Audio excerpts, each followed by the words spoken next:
ആരാ ഈ തുപ്പൽ ഭക്ഷണത്തിലേക്ക് നടത്തുന്ന ആളുകൾ ആരാ? ആരെങ്കിലും ഇത് ചെയ്യൂ?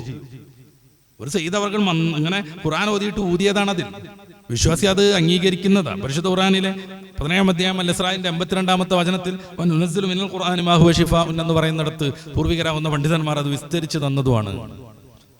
ഒന്ന് ഊതുമ്പോഴേക്ക് ഭക്ഷണത്തിന് എന്തെങ്കിലും സംഭവിക്കുമോ? നമ്മൾ ചൂടാറാൻ ഊതാറില്ലേ? എന്തെങ്കിലും സംഭവിക്കാറുണ്ടോ?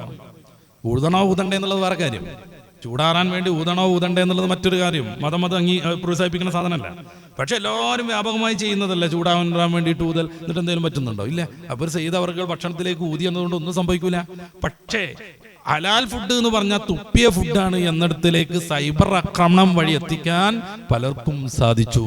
അതുകൊണ്ട് കുറേ മനുഷ്യന്മാർ കഷ്ടപ്പെട്ടു. തന്നെ മതം എന്നതിൽ നിന്ന് മാറി നിന്നിട്ട് മനുഷ്യൻ എന്നുള്ള രീതിയിൽ ചിന്തിച്ചു നോക്കൂ. കുറേ വീട്ടിൽ പട്ടിണി വന്നു, കുറെ ആളുകൾക്ക് അവരുടെ ജോലി നഷ്ടപ്പെട്ടു. അപ്പൊ സൈബർ അക്രമം വഴി ഏതു മനുഷ്യനെയും തോൽപ്പിക്കാൻ പറ്റും. അതിന് ഒരുമ്പെട്ട ഒരു പെണ്ണോ ഏതെങ്കിലും ഒരു മനുഷ്യനോ ഉണ്ടായാൽ മതി.